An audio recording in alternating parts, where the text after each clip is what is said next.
3, 2, 1. Action! There was an attempt to make a podcast. And this is the attempt number 2. What's up, Brave New World? It's Joshua again here with a brand new video in which we are going to continue with this brand new series called I'm gonna write it here somewhere when this video is edited. Failing at philosophy. Why am I calling that like that? Easy, because of alliteration. No other reason other than that. Failing at philosophy. A couple days ago, well, actually yesterday, literally, I was giving my reasons about why I decided to start with this series of videos, which was practicing the language, but also I gave a couple reasons, such as being inspired by the video on hypocritical. What is the adjective form of this word? Somebody tell me. Alright, hypocrite. Meaning, it's a noun and it's a person who says they have high morals, beliefs or rules, but acts in a way that goes against those beliefs. Hypocrite. Adjective form. It goes hypocritical. Hypocritical philosophers. Alright? What were my reasons? Hypocritical philosophers. Number 1. I had the other reason around here. Number 2. This video is it's kind of easy to edit afterwards. I can just place the text over here. Number 3, it's an attempt to make a podcast, and because I want to look so snobbish and smart. And also because I want to try to understand the way of thinking of these wonderful philosophers that established a paradigm, is that how you pronounce it? Paradigm? That established trains of thoughts, philosophies, and ways of thinking. Alright? Number 4, to improve myself. 5, I was inspired by Michelle Nadine, la filósofa venezolana, the Venezuelan philosopher, the good-looking Venezuelan philosopher that lives in Mexico. She lives here since 12 years ago, I think, and it's a topic to start a blog. I remember including reason number 7. The books are available on gutenberg.org. Reason number 8. Recently, I wrote a book. Well, not a book. Recently, I wrote a short story.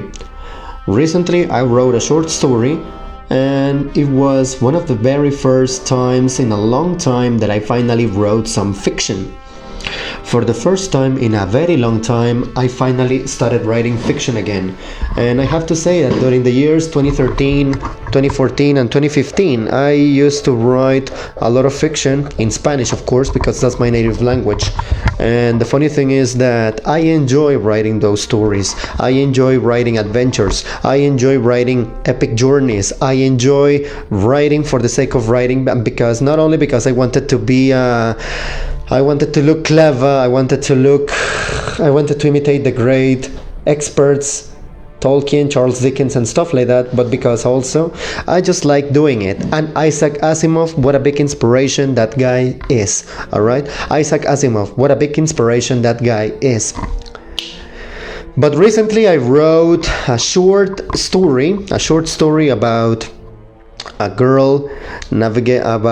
little girl navigating the sinister sea called grief, and an obscure, ominous ocean called sorrow. Why? Because long story short, her mother died, and I literally recorded myself. Writing this story on a typewriter. You don't believe it? Here's some footage. Whenever I'm writing, I like to have some music playing, so I'm not listening to Rodriguez, I'm listening to Eternal Hope. Let's get started. Let's start with red color. Chapter 1.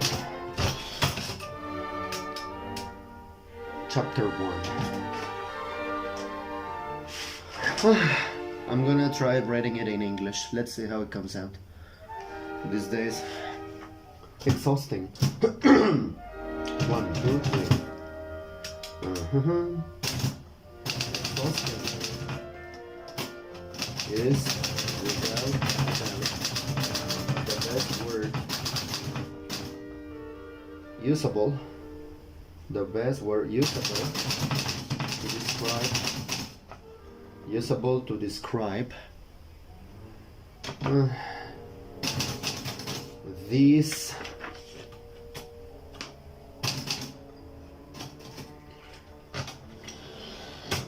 days that Tanner has experienced. It's been quite tiresome. School, tasks, housework. Afterwards, this video is gonna be edited, alright? Afterwards, this video is gonna be edited and you're gonna see this. No, wait. That was me writing the first lines of this story, whose name I haven't even decided. I can be super basic and simply call it a story about sorrow, about grief and sorrow. Or something like that. I don't know, honestly. You be the judge. Anyway. In this new episode of Failing at Philosophy, I wanted to discuss this particular essay written by Arthur Schopenhauer. So many things can be said about Arthur Schopenhauer, thanks to the memes and thanks to the jokes. Let's see, Arthur Schopenhauer meme. The most important meme would be that he had a fight with, apparently, Nietzsche? No. What's the worst thing in this life? This meme says, according to Nietzsche, it would be following the multitude, following the crowd. According to Bentham, Bentham, causing suffering to others. Sartre, according to Sartre, who has an eye going that way, being betrayed. And according to Schopenhauer, the worst thing would be definitely being born. Once again, he was an infamous misanthropist. He was an infamous misanthropist and a horrible misogynist. A person falls on the street. A person falls on the street. And the most important would be the fact that the person pushing the person falling on the street would be Arthur Schopenhauer. So cruel, such a misanthropist, such a horrible person. In fact, since I don't recognize many of these philosophers from this photo, I'm going to ask the artificial intelligence, Copilot, not ChatGPT, Copilot, to tell me who are these guys. However, I'm gonna do it in Spanish because that's my native language and I think I'm a little bit more comfortable as having that conversation in Spanish. Hola, por favor, dime quiénes son estos filósofos. Tell me who these philosophers are. Please tell me who these philosophers are, alright? Solo eso, por favor. Just that, please. Alright, so a person falls on the street. A random idiot falls in the street. And which philosophers help him stand up? No, separate them, goddammit. Alright. Sepáralos de acuerdo a la sección de este meme.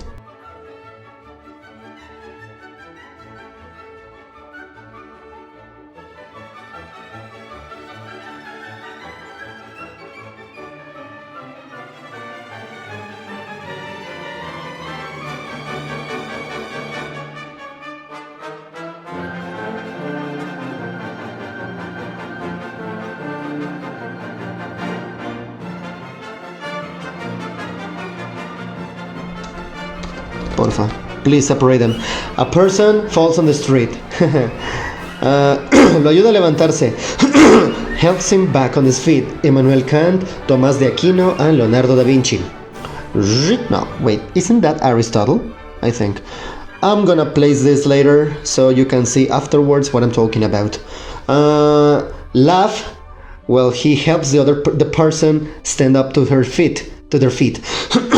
David Hume, Voltaire, Saint Augustine, and Søren Kierkegaard. I think his writings must be available on Gutenberg.org. So I'm gonna read some of his books later. Makes fun of him till he shits out himself. He shits himself laughing. I don't think I understand that, but alright. Arthur Schopenhauer se caga de la risa. That's not Schopenhauer. What are you talking about? Thomas Hobbes and Friedrich Nietzsche. Tell everyone that started laughing to shut up. Karl Marx? Really? And what about René Descartes? René Descartes and Ludwig Wittgenstein. And the one pushing the person down the street would be Arthur Schopenhauer. Oh, and let's not forget, takes the time and effort to pee on the person falling, and that would be Diogenes. How the heck do you pronounce the name of Diogenes in Greek? Diogenes de Sinope. In Spanish, my native language would be Diogenes de Sinope. Diogenes o Sinopes. O Sinopeus.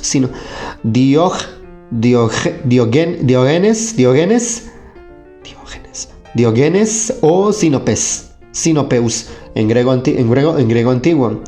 In ancient Greek, but in modern Greek would be something like Diogenes o Kynikos. Diogenes o Kynikos. Diogenes the cynical. Diogenes. Let's go back to Arthur Schopenhauer, because that's the main reason we are going to read one of his essays, which is on authorship. Essays of Schopenhauer on authorship and style. Let's give it a try. I'm so gonna enjoy this. The first one says, the first line he says, there are first of all two kinds of authors. Those who write for the subject's sake and those who write for writing's sake. The first kind have had thoughts or experiences which seem worth communicating, while the second kind need money and consequently write for money. There may be a third category. People that have had experiences, people that had lived different lives, and they would love to, they would love to tell the story, and if it's possible, as a side hustle, as a side gig, make a little money out of it. Consequently, write for money. They think in order to write, and they may be recognized by their spinning out in their thoughts to the greatest possible length. And also by the way they work on their thoughts, which are half true, perverse, forced, and vacillating. Then also by their love of evasion, so that they may seem that they are not. And this is why their writing is lacking in definiteness and clearness. Based on that, I would say I'm the first type of author. I write for the subject's sake, because this story I wrote about a girl whose mother passed away. That means that I'm writing for the subject's sake, I think. But I write for the subject's sake, but I'm not writing for the writing's sake, because I'm not making money out of this. I enjoy doing it, and also it's a big fuck you to AI, AI generated writing. AI wish it was me. AI wishes it were like me. Now, wait a minute. I'm going to put this microphone at a higher place. Give me a second. Run. Oh, diablos. Wait. Wait. Let's see how it goes. Alright, let's see how it goes. Consequently, it is soon recognized that they write... Let's continue with the second paragraph of this essay that I'm interested in. As I said, mainly it is due to the fact that I wrote a story and I would love to see what Schopenhauer would have said about my writing. He likely wouldn't even like me as a person. Let us not forget he's an open misanthropist. Consequently, it is soon recognized that they write for the sake of filling up the paper, and this is the case sometimes with the best authors. For example, in parts of Lessing's dramaturgy, and even in many of Jean-Paul's romances. As soon as this is perceived, the book should be thrown away, for time is precious. As a matter of fact, the author is cheating the reader as soon as he writes for the sake of filling up paper. Hey, don't blame me. Blame sometimes the stupid teaching school system that tells me that I have to write an essay of 5,000 words. No. What I can easily say in 5,000 words, I can easily say that maybe in 50 words or 500 at least. Alright? Because his pretext for writing is that he has something to impart. Interesting. So let us read it all over again. Let us read that part all over again, and it goes, consequently, it is soon recognized that they write for the sake of filling up the paper, and this is the case sometimes with the best authors.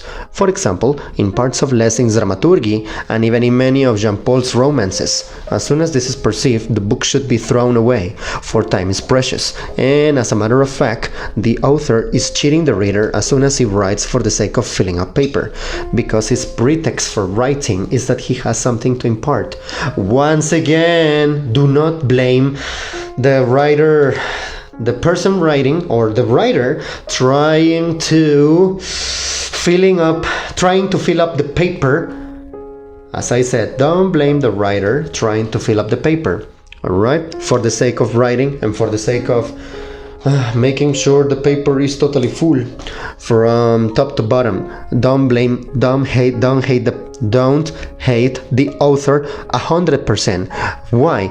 Because maybe that's the freaking fault of the goddamn editor that is asking the writer to write a novel with, 12 chapters or 10 chapters, but the writer only wrote 7, and that's a perfect number, right? Wait, this is not 7, but the writer only wrote 7. 6, 7 for the people of this generation of 2020, on the 2020s, in which the meme 6, 7 is relevant. One more time, the author only wrote 7 chapters, and that's perfectly enough, but the goddamn editor is telling him we need the book to be a little bit thicker, because there is a quota of, there is a quota number of words.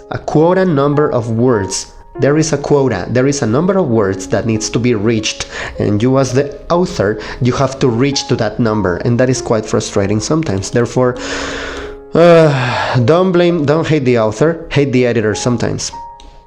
Don't hate the author, hate the editor sometimes. Let's continue. Writing for money and preservation of copyright are, at bottom, the ruin of literature. It is only the man who writes absolutely for the sake of his subject that writes anything worth writing. What an inestimable advantage it would be if in every branch of literature there existed only a few but excellent books. This can never come to pass so long as money is to be made by writing. I disagree. You need to make a living. You need to make a living. You shouldn't be a parasite. You shouldn't be a parasite. You need to make a living. Once again, that's what makes us function as a society, I think. This is quite a fascinating topic. Let's continue reading about it.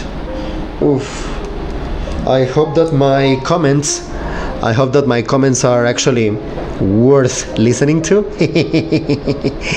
I hope that my comments are actually worth listening to. Once again, let's read that again because I found that actually fascinating. Let's continue. He says, writing for money and preservation of copyright are, at bottom, the ruin of literature. It is only the man who writes absolutely for the sake of the subject that writes anything worth writing. What an inestimable advantage it would be if in every branch of literature there existed only a few but excellent books. This can never come to pass so long as money is to be made by writing. Once again, you need to make a living. Let's continue in the same thing. Opa, he mentions a saying in Spanish. This is fascinating. Let's find out more. It seems as if money lay under a curse. For every author deteriorates directly. He writes in any way for the sake of money. The best works of great men all come from the time where they had to write either for nothing or for very little pay. This is confirmed by the Spanish proverb, honra y provecho no caben en un saco. Honor and money are not to be found in the same purse. Interesting. The deplorable condition of the literature of today, both in Germany and in other countries, is due to the fact that books are written for the sake of earning money. Everyone who is in want of money sits down and writes a book, and the public is stupid enough to buy it. The secondary effect of this is the ruin of language. I disagree. Sometimes books are the best way to preserve a language, to give testimony of a language. How the heck do we know that Latin existed? Well, we've checked the books from over 10,000 years ago, thousands of years ago. Once again, let's read it again, because this is quite fascinating, alright? Veo que alguien me está viendo. Hola, ¿qué tal? ¿Quién me está viendo? Who's watching? Hello, hello, hello. Let's continue. It seems, one more time, let us read this part again because I find it quite fascinating. So it goes. It seems as if money lay under a curse, for every author deteriorates directly he writes in any way for the sake of money. The best works of great men all come from the time when they had to write either for nothing or for very little pay. This is confirmed by the Spanish proverb, honra y provecho no caben en un saco. Honor and money are not to be found in the same purse. The deplorable condition of the literature today, both in Germany and in other countries, is due to the fact that books are written for the sake of earning money. Everyone who is in want of money sits down and writes a book, and the public is stupid enough to buy it. The secondary effect of this is the ruin of language. How terrible is that? Well, this is quite thought-provoking. Let us continue. But one more time, let's read that first again. The deplorable condition of the literature today, both in Germany and in other countries, is due to the fact that books are written for the sake of earning money. Everyone who is in want of money sits down and writes a book, and the public is stupid enough to buy it. The secondary effect of this is the ruin of language. Then I guess Schopenhauer would despise J.K. Rowling, not because of her views, her inappropriate, ridiculous, ludicrous, backwards, inappropriate, rude, tyrannical, dictatorial views on trans people and gender in general, or for the fact that she's a woman. I don't think he would only hate her for that. He would hate her because she writes for the sake of telling a story, but it's a story that it's at face value, it's fantastic, it's beautiful, it's incredible, it's enjoyable, but when you think about it, Harry Potter has actually quite a weak world building, and that's in hindsight. When you analyze carefully the world that she built for the Harry Potter novels, it's like, I don't think I would like to live in the wizarding world. No, thank you. Wait a minute. There is a word that I don't think I understand. Wait a minute. There is a word that I don't think I understand. Wait a minute. And also, how does it look if I put it like this? But one more time. They are using a word that I don't think I understand very much. So let's give it a try.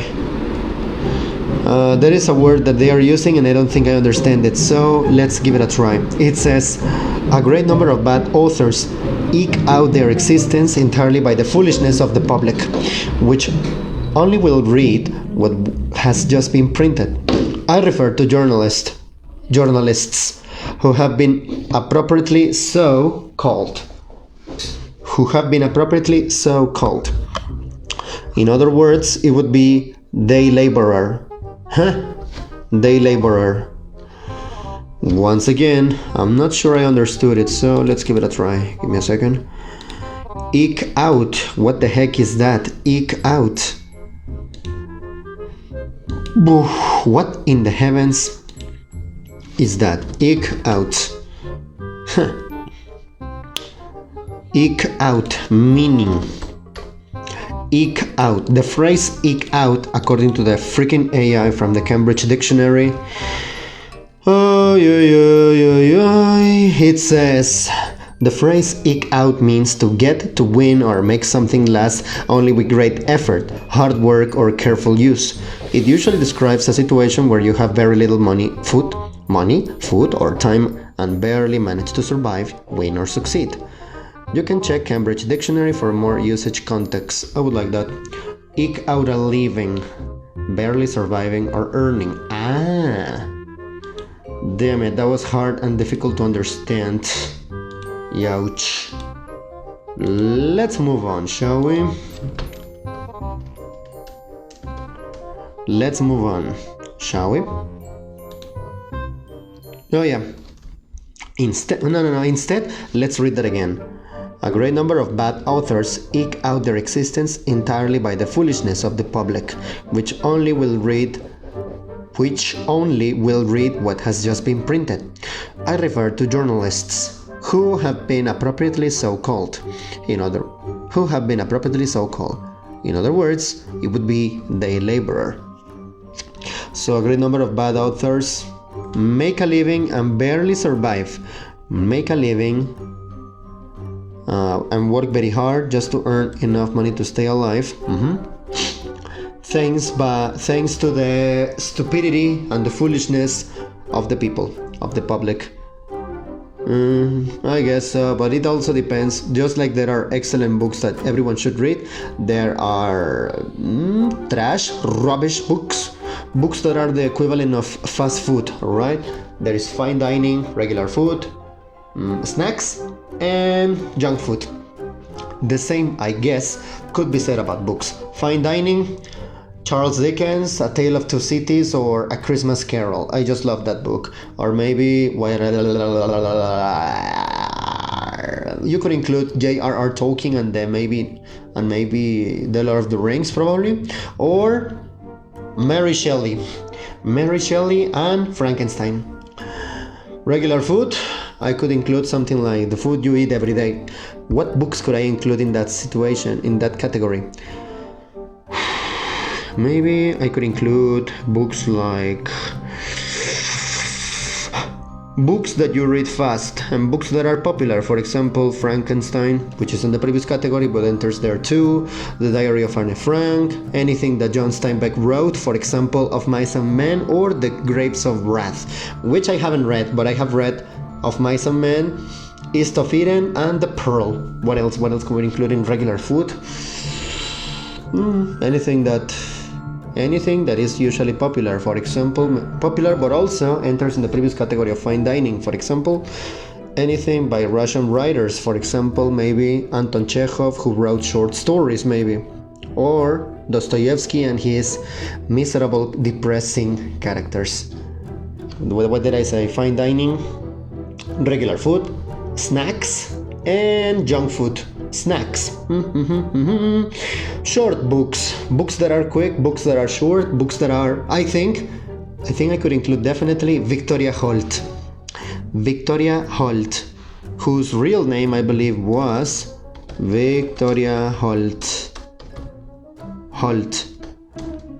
Victoria Holt, British author, whose real name was apparently, oh my god, she died in 1993, whose real name was Eleanor Alice Beaufort Hibbert, British author, creator and writer of over 2,200 novels. Damn, historical novels. Many of them under the pen name Jean Plaidy. I can totally include her as a snack and as regular food, because her book is like, oh my god, it's a romance story, and it takes place in the French on the cradle of French Revolution, and The Devil on Horseback. Damn, did I love that book. Damn, did I love that book. And oh yeah, this is the one I have. Victoria Holt, The Devil on Horseback. That's the book I read, and I would include it into the category of snacks. And finally we have snacks, and then we have, oh yeah, junk food books, which are basically superficial stuff that is just to entertain you. Obviously, I'm not even gonna bother mention, but E.S. James. E.L. James, I think that's her name. E.L. James. Who the fuck is she? The author of, a wannabe author of, this abomination called 50 Shades of Grey. I said it, and no, D.H. Lawrence is way better than you, and not because he's a man, he's just a better writer. What else do we have in erotica categories? Let's see, Gutenberg.org. Open up your royalty-free butt and tell me erotica, sexuality and erotica. Give me a name of give me please a name of the Marquis de Sade, of course. That one cannot be missed. D.H. Lawrence. What else do we have? Ivan Bloch. How beautiful. Rosa Belinda Coote, The Convent School, or Early Experiences of a Young Flagellant. That sounds intense. This book is pornographic in nature and contains explicit language. The Convent School, or Early Experiences of a Young Flagellant by Rosa Belinda Coote. London, privately printed 1898. Oh my god, this is gonna be spicy. Anything is better than this freaking idiot that is the rough equivalent of a McDonald's burger that is worth just $1. Alright, that's what it is. Moving on to the next paragraph, because this is gonna be a little bit long and I want to go home, of course. I want to go home, of course, and this is gonna be a long one. Wow, this is gonna be a long one. So let's move on. The next section that we're going to read says, it says, give me a second, I lost it. Again, it may be said that there are three kinds of authors. In the first place, there are those who write without thinking. Would that be me? I don't think so. They write from memory, from reminiscences, or even direct from other people's books. This class is the most numerous. In the second, those who think whilst they're writing. Isaac Asimov would enter that category, because Isaac Asimov enters in that category. And they think in order to write, and they are numerous. In the third place, there are those who have thought before they begin to write. They write solely because they have thought, and they are rare. Which category of writer would I be? The one that writes from memory without thinking, the one that writes while thinking, and the ones that writes after thinking. I'm a mix of the second and the third. Wait a minute. I'm the mix of the second and the third, because I have the general idea of what I want to write. I start writing, and then as I plant the seed and I pour water in order to make it grow, I may change this direction and go this way while I was intending to go that other way, so to speak. I hope I'm making sense. And by the way, before I continue, I was telling you that,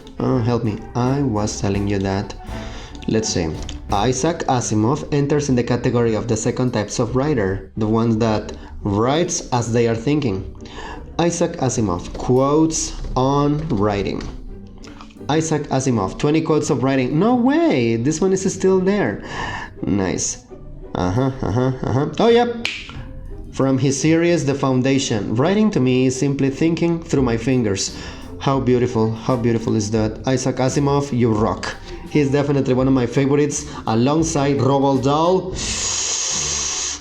Who else? Roald Dahl. Damn, it's difficult to remember.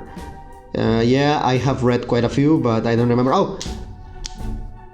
Mary Shelley, of course. Mary Shelley, and why not Louisa May Alcott.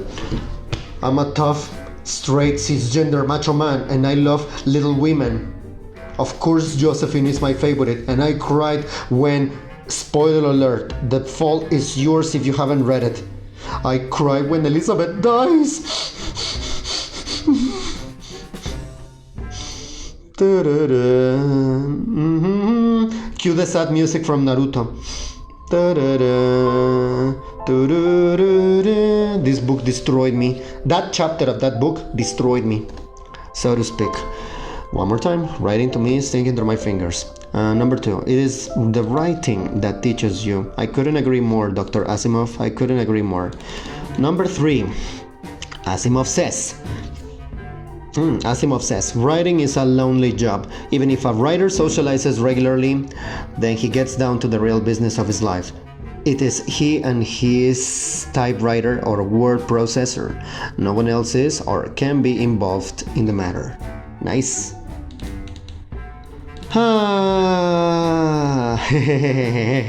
Let's continue with the other part that says, number 4, for an impoverished child whose family could not afford to buy books, the library was the open door to wonder and achievement.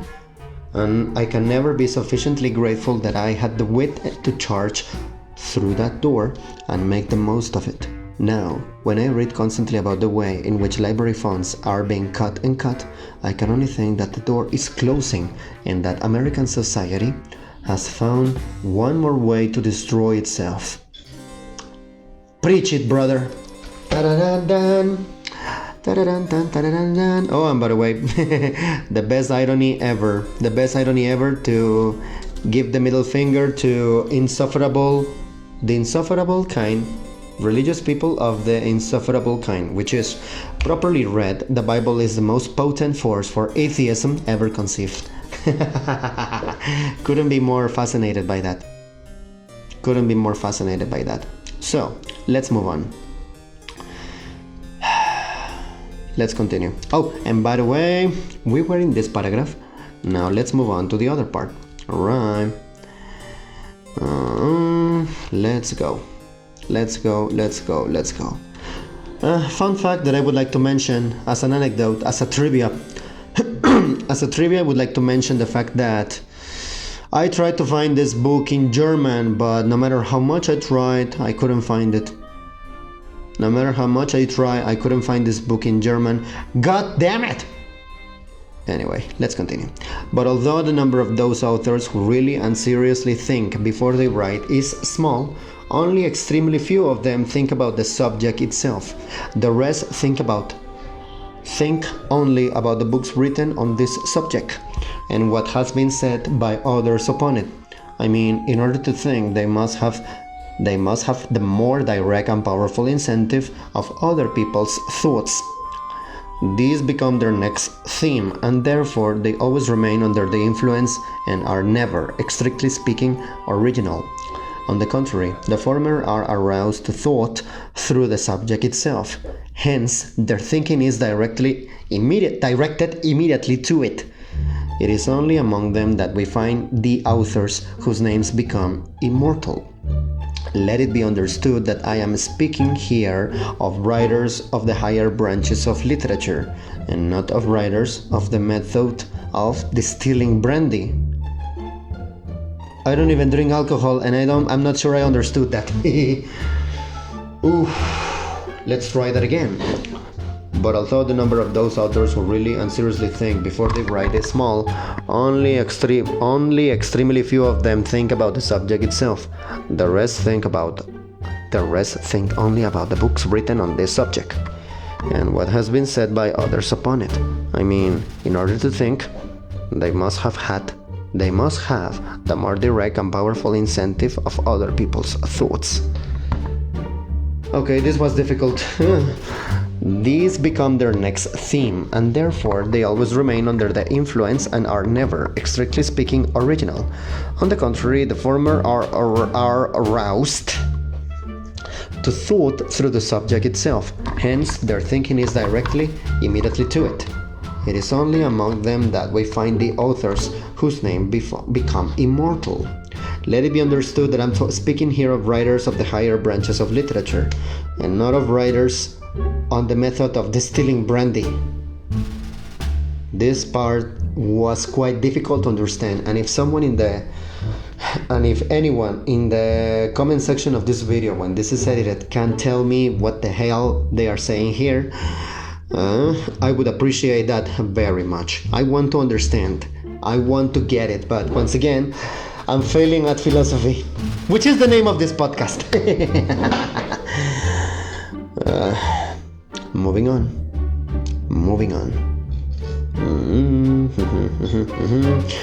But although the number of those authors who really and seriously think before they write is small, only extremely few of them think about the subject itself. So what do you mean? Do you mean to tell me that someone like Isaac Asimov, who investigates, researches and thinks about the subject, does think about the subject before writing about it? Because I would say that he enters that category. The rest think about the books written on this subject and what has been said by others upon it. I mean, the rest of them just read the books written on the subject. In order to think, they must have